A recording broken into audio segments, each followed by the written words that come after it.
Hi, it's Dr. Ann with Wellness Acupuncture here in Redding, California. Today I'd like to talk to you about sleep, or more importantly, if you're having trouble sleeping. Are you finding yourself not falling asleep right away when you go to bed? Are you waking up several times a night, maybe checking the clock? Are you getting up too early in the morning? Is your sleep not peaceful? These are all symptoms of insomnia, and insomnia has grave implications. Today I want to talk to you about that. First, I'm going to talk about how Western medicine sees insomnia and some of its options for treatment. And then I'm going to talk to you about traditional Chinese medicine and how we see these symptoms and how we treat them. To use this PowerPoint, you'll have to advance each slide. The narration is down there at my picture. Just click on the arrow like you just did for this one. See you at each slide. I hope you enjoy. If you have any questions, send me an email. Sleep is the single most effective thing we do each and every day to reset the health of our brain and our body. It's an extraordinary elixir that can help you age well and live longer. We should think of sleep as the very best life insurance policy. Thankfully, in terms of medical recommendations, it's largely painless, free, and the prescription can be renewed every day if you choose. Here's what we know about Mother Nature's cure-all. Healthy sleep patterns are rising in the morning, sleeping 7 to 8 hours a night, and having no frequent insomnia, snoring, or excessive daytime sleepiness. Based on the weight of tens of thousands of scientific studies, most adults should strive for a minimum of 7 hours of sleep per night. Based on the wealth of the evidential knowledge, such reasoning is sound. Consistent sleeping less than 6 hours is linked to numerous health conditions, including certain forms of cancer, Alzheimer's disease, diabetes, obesity, or suffering from being overweight. Let's start by taking a look at dreaming. What is dreaming anyway? It's not just a byproduct of REM sleep. It serves at least two key functions. The first one is the emotional first aid. There's a saying that time heals all wounds, but our research suggests that time spent in sleep, dreaming, heals all wounds. Dreaming is the only time when our brain is free of the stress chemical known as norepinephrine. At this time, the key emotional and memory-related structures of the brain are reactivated, and we dream. During the act of dreaming, we are then able to reactivate emotional memories in the brain that's free of this key stress chemical. As a result, we can reprocess these upsetting memories in a safer, calmer environment.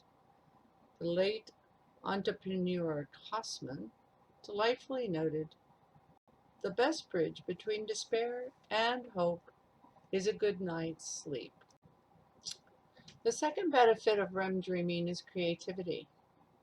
Paul McCartney dreamed his hit songs Yesterday and Let It Be. Dmitri Mendeleev literally dreamed up the construction of the periodic table. And there are myths that Einstein completed his theory of relativity during a dream. Experiments in the laboratory have proven this dream-dependent creativity that results in innovative problem-solving abilities. Although deep non-REM sleep strengthens individual memories, it is the REM sleep and dreaming when those memories can be fused and blended in abstract and highly novel ways. During the dream state, your brain interconnects vast swaths of acquired knowledge. Dreaming then extracts these overarching rules and commonalities. You wake up the next day with a revised mind-wide web of associations, allowing you to establish solutions to previously impenetrable problems. Dreaming is a form of informational alchemy.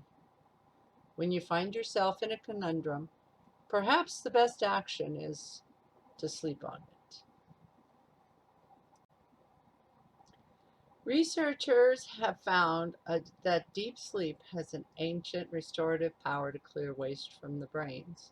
Though postulated in the 1980s, it wasn't until 2012 that a neurologist at the University of Rochester in New York discovered this sewage system in the brain that we now call the glymphatic system.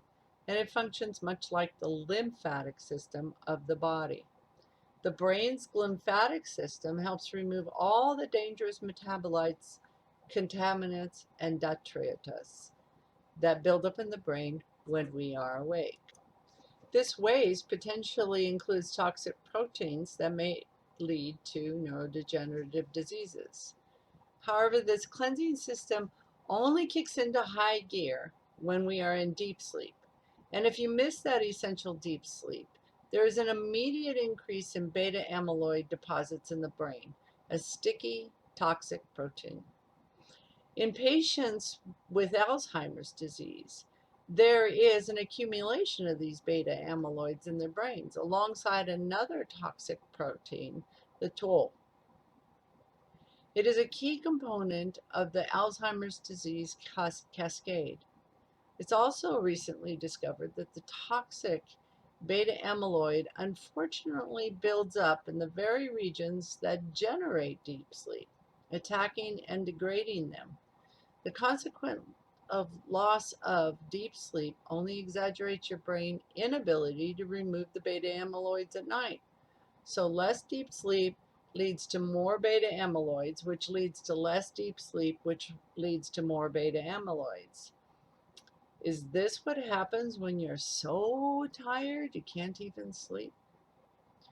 Overall, researchers have found a strong relationship between several sleep disturbances and deficiency variables and developing dementia over time. Routinely taking 30 minutes or longer to sleep was associated with a 45% greater risk for developing dementia and is the main insomnia symptom that predicted cognitive impairment 14 years later. Insufficient sleep, 6 or less 8 hours per night, is fast becoming one of the most significant lifestyle factors that may influence whether you go on to develop the form of Alzheimer's disease.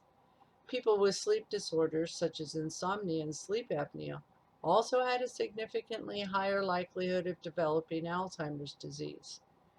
Prioritizing your sleep in early and midlife may help to reduce this risk, or at least slow its approach in later life. Even if you've been neglecting sleep until now, it's never too late to start. Clinical studies have shown that successfully treating middle-aged or older adults' sleep disorders delayed their onset of dementia by up to 10 years. Consider wakefulness as a low-level biochemical brain damage and sleep as sanitary salvation. Without enough sleep, the brain is simply unable to wash away these sticky, toxic proteins of beta amyloid and toll that underlie Alzheimer's disease. There's also an intimate relationship between your immune health and your sleep. Disrupted or insufficient sleep and work burnout have been linked to a heightened risk of viral and bacterial infections.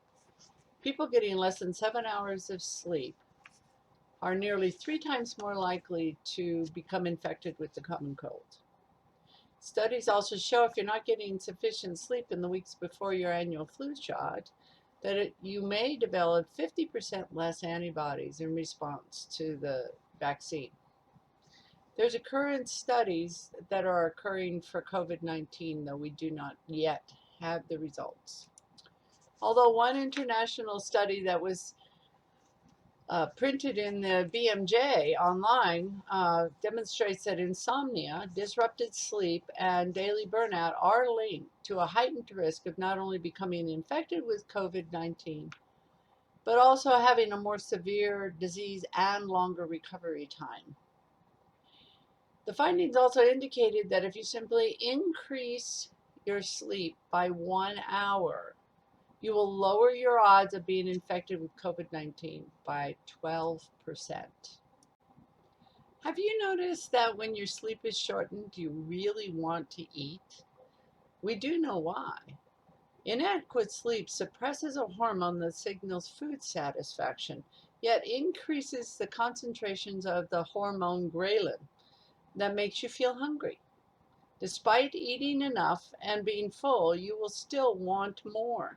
It's a proven recipe for weight gain in adults and in children. And it's not just about hormonal changes in your body. Your brain also responds differently to food when you are sleep deprived.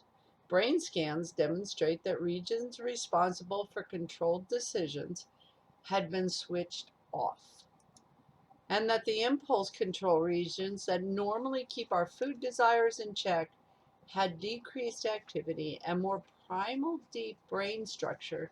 The amygdala, which derives hedonic motivations, including decadent food desires, was turned up. Even worse, if you did not get enough sleep while trying to diet, it is a largely futile because these circumstances shift the weight loss to lean muscle instead of fat by 60%. So lack of sleep causes your body to become stingy in giving up its fat stores and becomes more than willing to give away muscle. So what you want to keep muscle is lost, and what you want to lose, fat, is kept. Through other research, it is becoming increasingly clear that the silent sleep loss epidemic may be a key contributing factor to the obesity epidemic. We see these effects very early in life. A 2005 study published in the BMJ found that 3-year-olds sleeping less than 10 and a half hours had a 45% increased risk of being obese by the time they were 7. And that was compared to those 3-year-olds that got 12 hours or more sleep at night. On a more positive note, we do have a choice about better sleeping habits. Research also shows that the chronotype of a person influences depression risk. The chronotype is a person's propensity to sleep at a certain time. Our body has an internal biological clock to regulate the sleep-wake cycle, which functions according to the day-night schedule. People whose sleep pattern goes against their natural body clocks are more likely to have depression and lower levels of well-being. This research also found that morning people were more likely to align to their natural body clock. Some researchers have also suggested that getting greater light exposure during the day, especially before 10 a.m., which early risers tend to get, results in a cascade of hormonal impacts that can influence depression. Researchers offer this advice: keep your days bright and your nights dark. Have your morning coffee on the porch, walk or ride your bike to work if you can, and ditch those electronics in the evening. Interpersonal relationships and job satisfactions may also be suffered when sleep is shortened. Research has found that after a night of shorter sleep, people react more emotionally to stressful events during the day, and they don't find as much joy in good things. This has important health implications. Previous research has shown that being unable to maintain positive emotions in the face of stress puts people at risk of inflammation and even an earlier death. A lack of sleep significantly increased anxiety and is associated with higher rates of depression. Recently, studies have also shown that insufficient sleep markedly increases the chances of suicidal thoughts, suicidal planning, and unfortunately, suicide completion. New studies have also shown that even 1 hour earlier sleep timing is associated with a significant decrease in the risk of depression. Other researchers also found that grief and loss were associated with disturbed sleep and that a history of disturbed sleep was more likely to lead to complicated grief. Research on teens has shown that those obtaining less than 8 hours of sleep each night are less able to deal with stressors such as bullying or social pressures and run the risk of developing behavioral problems as well as anxiety and depression.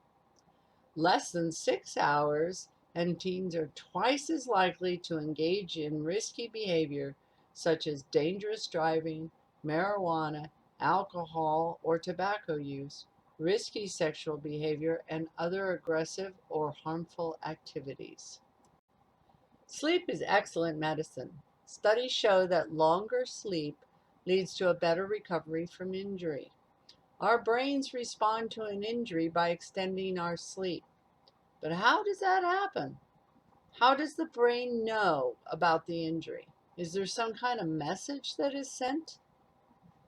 Through research, we know that the wounds send out antimicrobial peptides, or AMPs.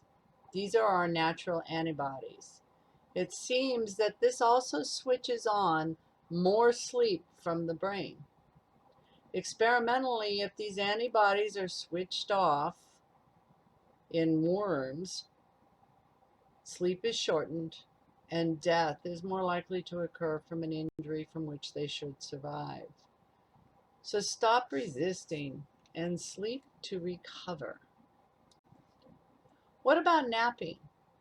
We know that short naps that are less than 60 minutes are not at risk for developing cardiovascular disease.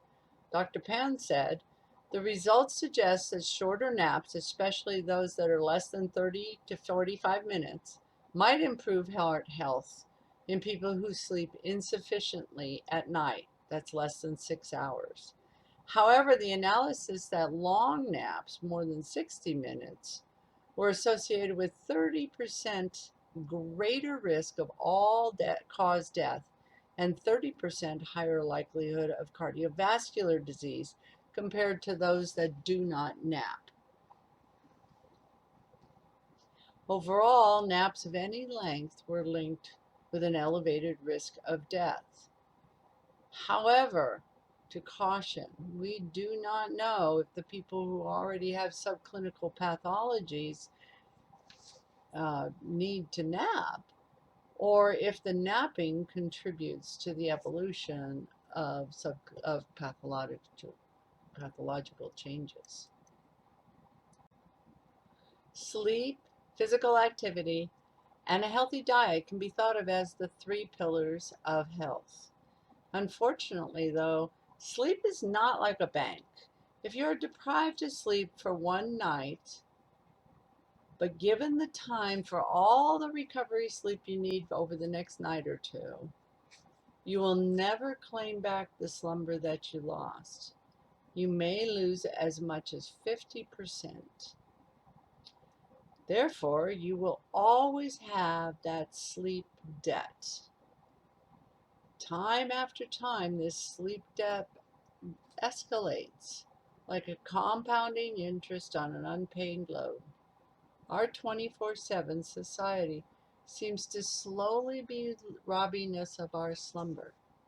But what's the cost? Insomnia involves difficulty in falling asleep or staying asleep, regularly waking up earlier than planned, despite allowing enough time to be in bed. Daytime symptoms include fatigue or sleepiness, feelings dissatisfied with your sleep, having trouble concentrating, feeling depressed, anxious, or irritable, and having low motivation or energy. Chronic insomnia disorder, which affects about 10% of the adult population in the United States, is distinguished by a sleep disturbance with associated daytime symptoms occurring at least 3 times per week for at least 3 months. Sleep disorders are widespread and can have significant consequences for the affected individuals.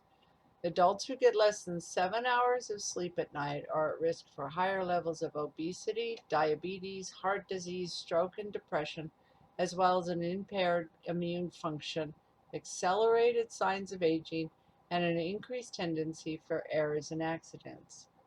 Even the loss of a single hour of sleep can be heartbreaking, literally. Your hormones also take a turn for the worse. Young men who are sleeping 4 hours or less at night have testosterone levels equivalent to someone 10 years or older than them. We also see equivalent impairments in females due to the lack of sleep. This has serious implications for infertile couples. Research finds that adults with the healthiest sleep patterns had a 42% lower risk of heart failure, regardless of other risk factors, compared with adults with unhealthy sleep patterns. Routinely experiencing a difficulty in maintaining alertness, routinely napping, reporting poor sleep quality, and sleeping 5 or fewer hours per night was also associated with an increased risk of death. Disturbed sleep, difficulty falling asleep or staying asleep, and waking early is very common in the United States. And we estimate that 9 million adults alone in the US say they have to take prescription medications to try and get a good night's sleep. The clinical trial data indicate that many of these drugs work in the short term, up to about 6 months.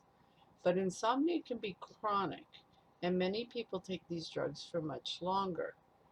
And the long-term use of this prescription meds for insomnia doesn't seem to actually improve sleep. Do you have a sleep disorder? Generally, if you find it difficult to fall asleep, can't stay asleep through the night, wake up too early, have a hard time waking up, have vivid dreamlike experiences while falling asleep, become emotionally very easily, or are very tired during the day, you may suffer from a sleep disorder. If you experience the following symptoms for a month or more, it's recommended that you seek professional advice.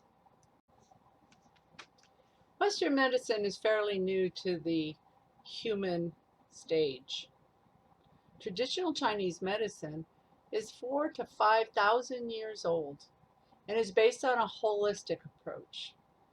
We view the human sleep-wake cycle as a dynamic yet integral physiological state, with physicians using unique theories like yin and yang, qi circulation, and spirit activity to understand and explain the sleeping process.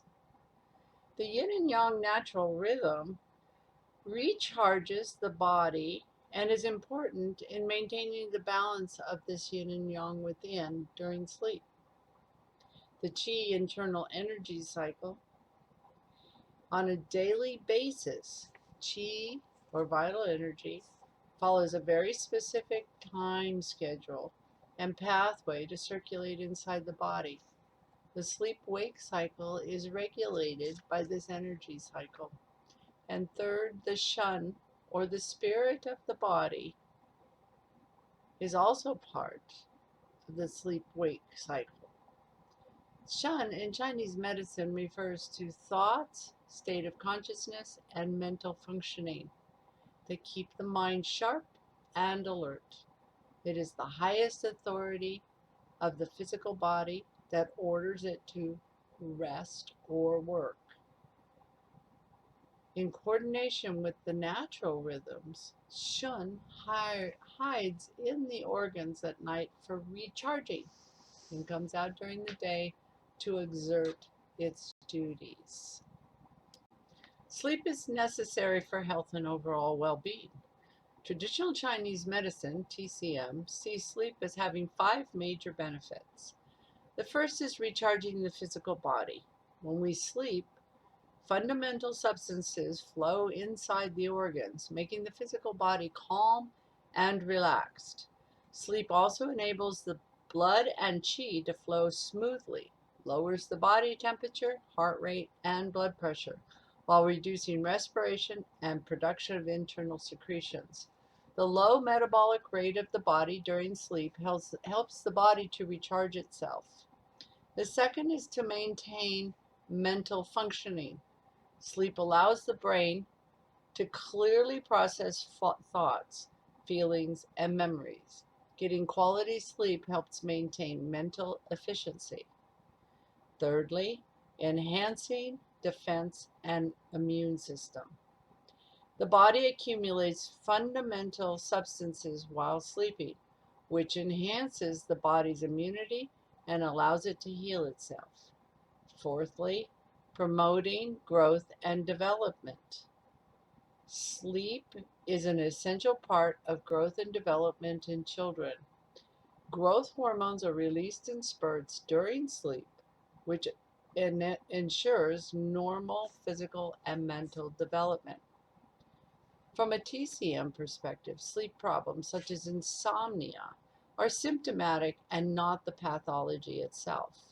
Returning the underlying disharmony state to one of order and harmony is the core of the TCM treatment for sleep disorders.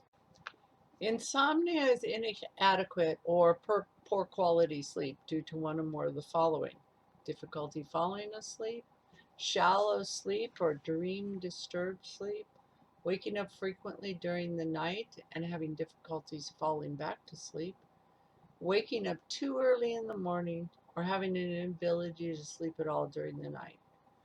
Modern TCM holds that insomnia has many possible causes, including mental distress, poor lifestyle habits, physical problems, and medications.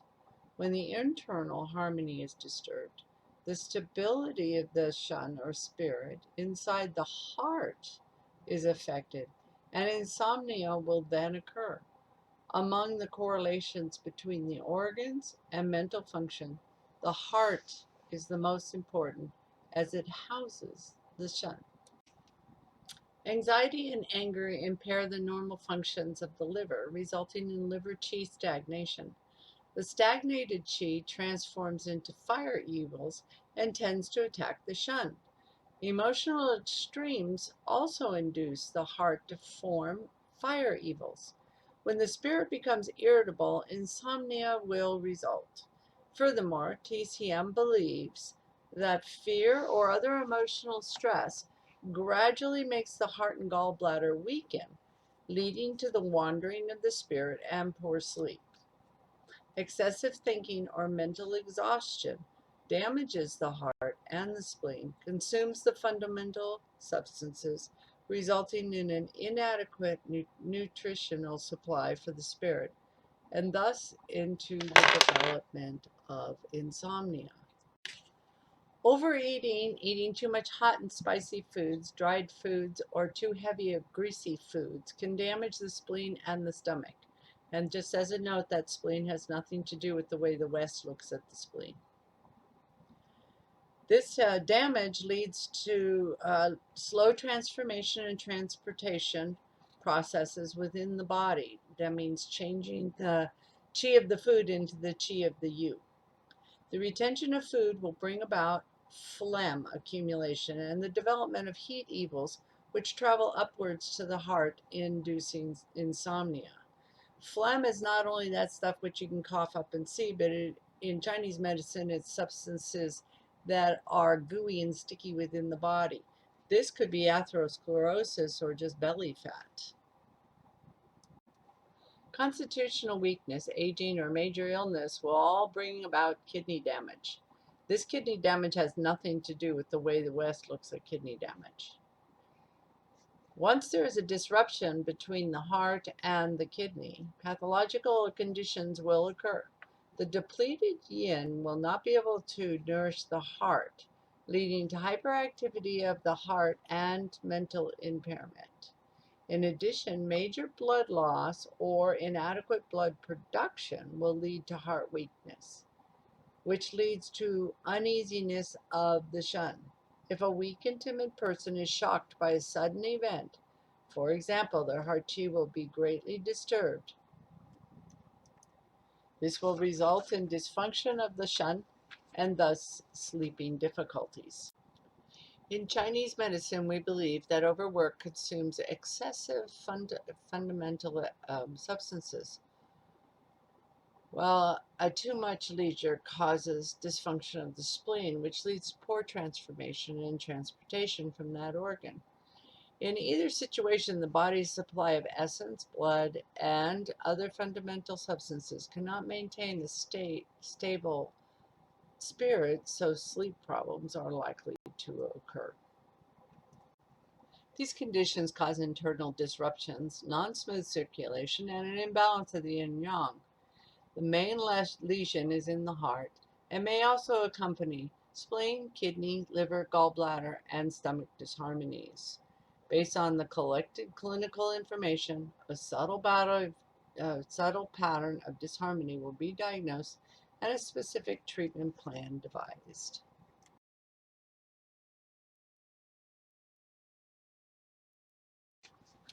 If you can't sleep, get out of bed. The worst thing you can do is lay there and try to force yourself to sleep. And when you get out of bed, avoid the electronics. A nice alternative, nice treatment is weighted blankets. They're safe and effective, and they have been shown to improve sleep and reduce daytime sleepiness. Addison is the chemical that is the sleep signal, and it helps us stay asleep. Caffeine actually hits the mute button on this chemical. Coffee itself can have some positive health effects, but the caffeine within can rob you of your sleep or make it so that you keep waking up throughout the night. The best thing to do is to avoid any caffeine after 2 p.m. As previously stated, TCM regards insomnia as a symptom and not as a disorder in and of itself. Therefore, our herbal formulas are devised to treat the disharmony that is leading to the insomnia. If the insomnia is grave at the moment, we may add certain sedative ingredients, but it is not the main focus of the herbal formula. In general, insomnia has a very good prognosis in TCM, especially if it's, sudden and severe, occurring pretty recently in the past. If it's been chronic, it may take months to treat. TCM practitioners often use acupuncture and is thought to actually work better than the herbal therapy in regulating the shun and guiding the qi movement. There's no general acupuncture remedy suitable for all insomnia sufferers. Again, the selection and stimulating of points is based on the diagnosis of the disharmony pattern that is leading to the insomnia. In some cases, a TCM practitioner may add moxibustion to activate the qi and blood flow in the meridians.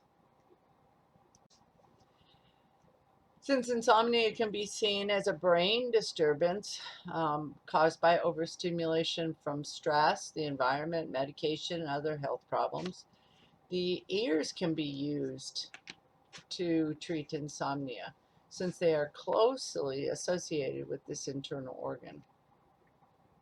Stimulating the points on the external ears can achieve general or local effects, and this can be done with acupuncture needle, tacks, or press seeds.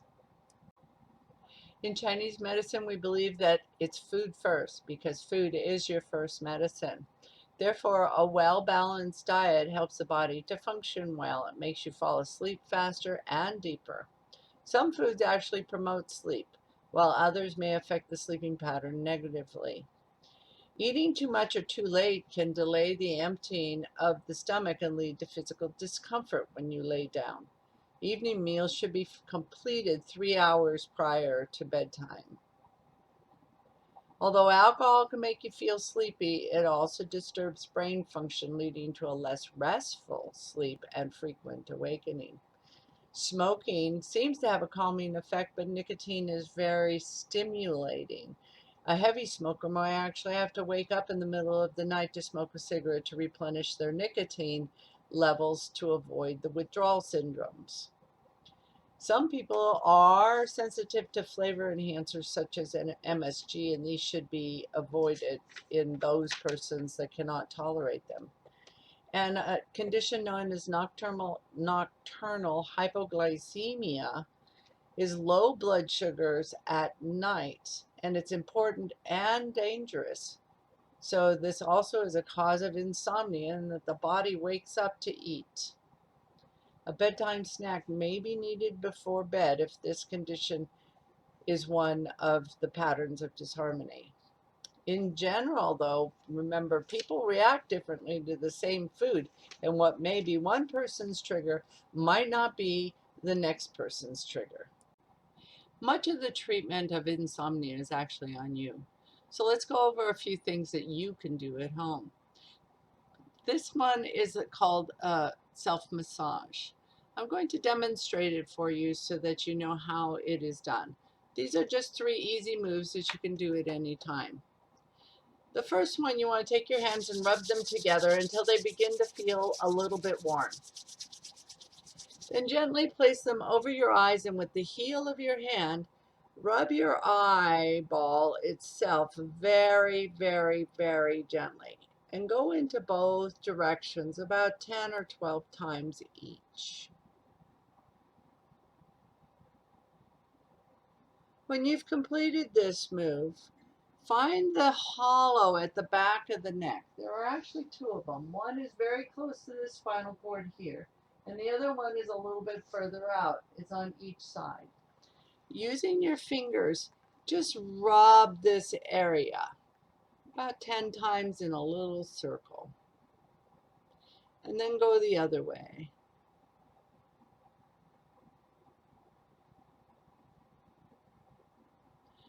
The third move you want to, I'm going to move the camera down just slightly for you.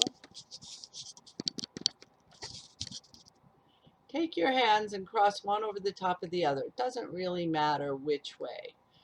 Above the belly button, place your hands gently and rub them in the counterclockwise direction and the clockwise direction about 10 times.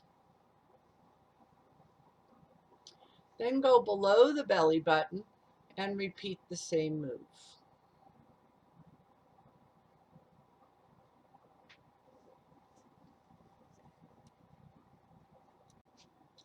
Qigong is very important medicine in Chinese medicine. I'm going to demonstrate a very simple Qigong move that you would do in the morning to help treat chronic insomnia. Place one hand on your hip, and the feet, they don't need to be touching, but they don't need to be very far apart either. Take the other hand and very slowly raise the arm up into the air while you breathe in. Once it is up, bring it very slowly back down as you breathe out, and let your knees sink just a little bit. When you raise the bottom, breathe in a deep breath as you raise your arm up and yourself, and then let it come back down again. You can do this 10 or 12 times with one arm, and then switch arms. So breathing in, stand up nice and tall. Breathing out, let it sink to your side. Breathing in, breathing out. There you go. Nice and simple Qigong medicine. Essential oils are often overlooked as a tool for better sleep. These are relatively inexpensive and easy to introduce to a daily or nightly routine. There are an array of essential oils that can help you relax mentally and physically and make it easier for you to fall asleep and sleep more soundly. Essential oils have been used for medicinal purposes by the Chinese, the Egyptians, the Roman societies for thousands of years. So don't feel afraid to use them. For years, scientists have been conducting studies into the sleep promoting, stress relieving, pain reducing, and mood regulating benefits of essential oils. Essential oils work through the olfactory nerve that's in the nose. This sends information to the brain. When you smell certain fragrances, your brain makes a change. In this case, we are looking at essential oils that calm your body and help prepare you for restful sleep. It is important to remember that since essential oils contain adaptogenics, they may work in different ways on different individuals. A calming essential oil may actually stimulate an individual. If this is true for you, either adjust it so that you use it in the morning or don't use it. So let's take a look at a few of these oils that you might be able to use. Neroli is the blossom of the bitter orange and is a wonderful sleep remedy. It's because it is hypnotic and soothing, and it can relax your mind, relieve insomnia, grief, and feelings of despair. We have also got studies that show that it reduces blood pressure, eases agitation, and benefits your overall well-being. I recommend that you use this oil sparingly because it is one of the more expensive oils.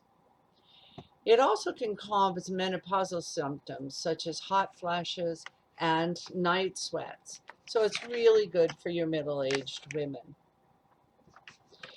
For your younger women, it is helpful with menstrual cramps, but in this case, we suggest that you dilute it down with a carrier oil and place it directly over the painful abdomen.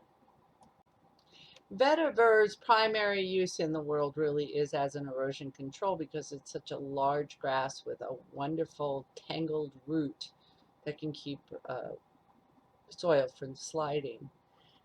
It is a powerful essential oil also, and it has an intense earthy, woody, and smoky scent that encourages balance and relaxation. It's an excellent choice to diffuse before bedtime, and you might want to think about mixing it with bergamot or lavender. In my office, I also make a blend of this vetiver with frankincense and myrrh because that becomes a very powerful grounding mixture. I then use it into Epsom salts baths for those people after cupping or those people that have tired and sore muscles or bruises. And you can also rub it onto the bottom of the feet to help relieve stress and anxiety. Lavender has an excellent track record when it comes to sending people off to dreamland. It's very inexpensive and it's safe for babies and children. Studies do show that it improves sleep quantity, sleep amounts, elevates daytime alertness, even in people with insomnia. There's a robust body of research that shows lavender can reduce anxiety as well as benefit people with depression. Lavender can also be used with pain relief, itching, and reducing the need for pain medications in children. The smell of vanilla is very sweet and appealing to many people. It has a long history of use for relaxation and stress relief. It has sedative effects on the body, and it can reduce hyperactivity and restlessness, quiet the nervous system, and lower the blood pressure. It also appears to help reduce anxiety and depression, combining both relaxation and an uplifted mood. If the smell of baking cookies relaxes and soothes you, vanilla might just be your scent of choice for sleep. Rose and geranium work very much like each other. However, rose can be very expensive, so geranium tends to be used more often.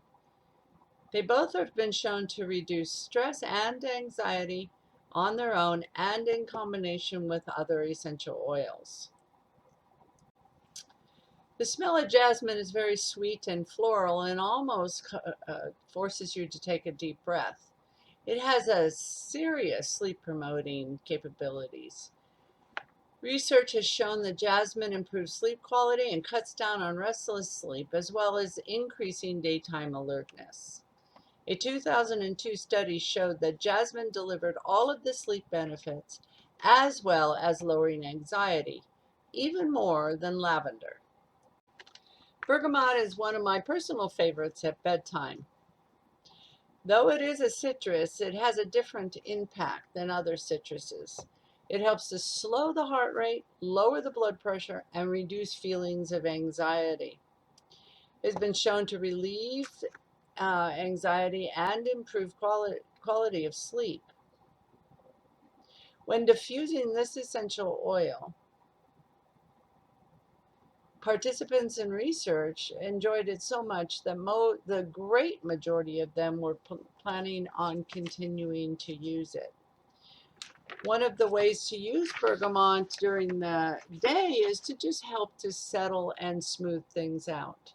An easy way to do this is to take the bergamot oil, put a drop onto your finger, rub them together, and then gently, gently, gently place your finger right up here in the top part of the ear and hold them very, very gently for a minute or two until you begin to feel that your mood is changing and your breathing has slowed down.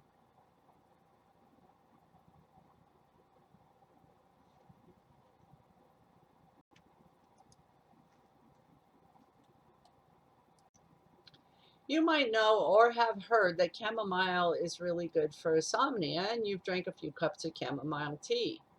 It is beneficial, but you might actually find that Roman chamomile essential oil is more effective.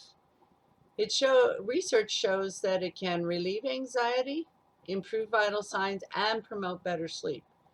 And it has an additional potential to reduce nightmares. As the name implies, clary sage is part of the sage family, but it works very much different. This essential oil is naturally sedative and can provide a calming effect to help you fall asleep and stay asleep. It's been shown to reduce the level of hormones associated with stress, such as cortisol, which can be a key to helping your body prepare for a good night's sleep and may greatly benefit those people that have PTSD. Marjoram, or sweet marjoram, is commonly used to fight off colds, infections, and even digestion. But this oil is very versatile and has useful properties for bedtime.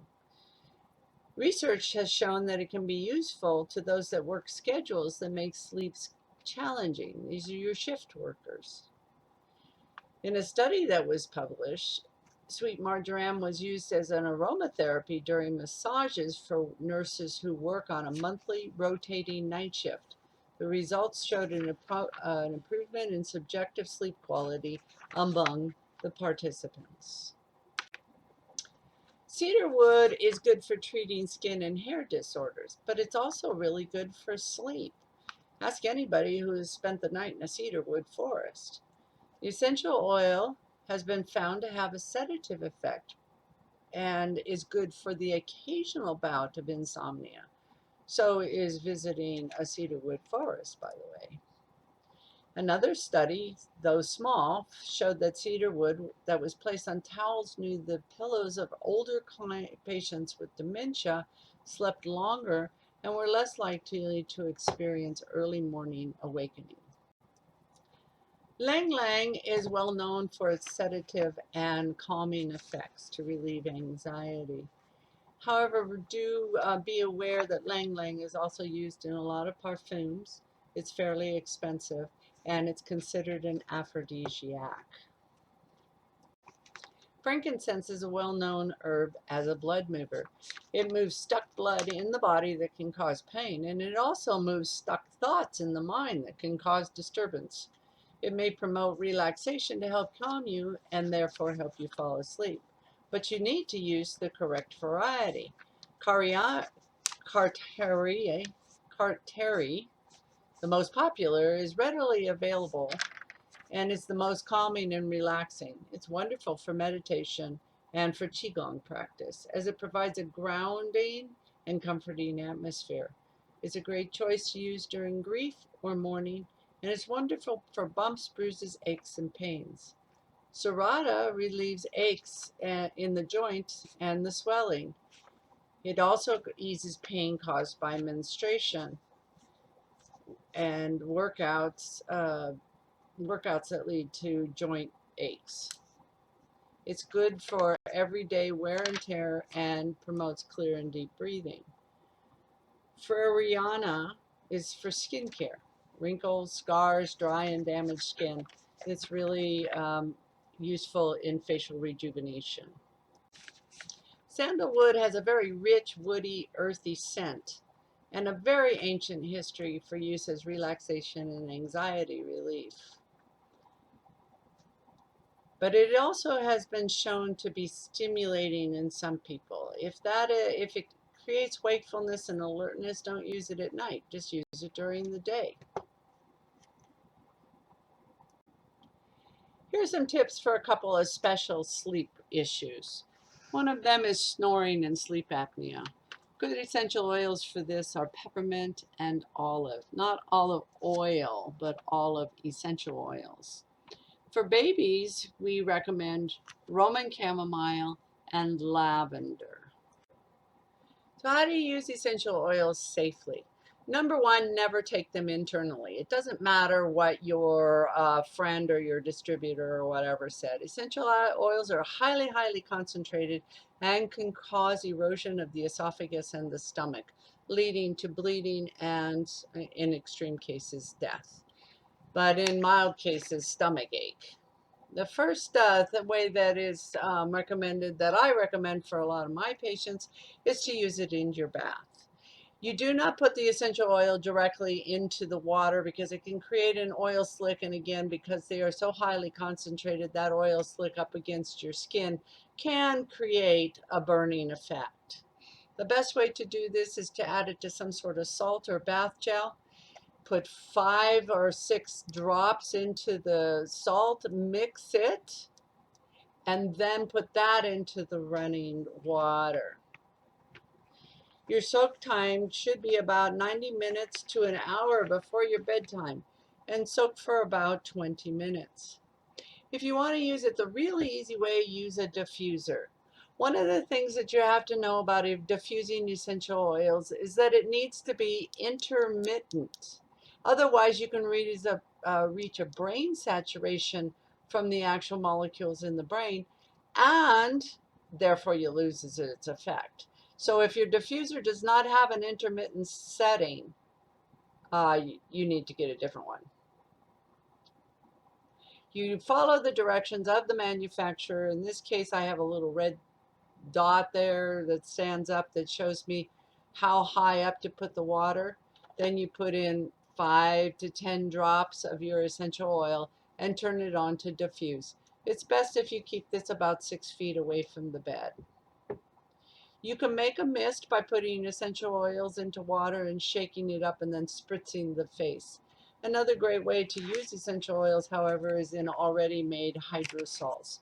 These are the byproduct of the diffusing or of the distilling of essential oils, and is quite a powerful way to use the essential oils. You can apply them to the body directly, but you need to put them into a carrier oil first. Last month we went over some of the different carrier oils and their efficiency, so you can take a look at that particular PowerPoint at some point. Okay. This can be used as a massage. It can be used to help with dry skin. It can just be simply put onto a towel next to you. It can be put into a couple of drops into an eye mask if you wish. You can place it behind the ears or onto the wrist. And do not use them undiluted. They're concentrated and they can irritate your skin. As you're using essential oils, just pay attention to how you feel. Scent is a highly individual experience. Each of us reacts to scent differently, and the right scents are very relaxing and help to induce sleep. You may need to experiment with different oils before you find the right one for your night routine. If the scent makes you feel too alert and awake, it's not the right oil for you, but you can use it in the morning to get you rolling into your day. Treating insomnia regardless of cause, the basic principle in TCM is to resume harmony between the mind and body so the natural rhythm of sleep and wake can return. I hope you enjoyed this PowerPoint, and if you have any questions, you can send me an email or give me a call at my office. I will put that on to the next slide so that you can see how to contact. This will be up on my website, and I will post it up to Facebook, to YouTube also. I'll put a link onto Facebook for those of you that want to send that link to friends of yours. So have a good day, have a safe day, and welcome to summer. Bye.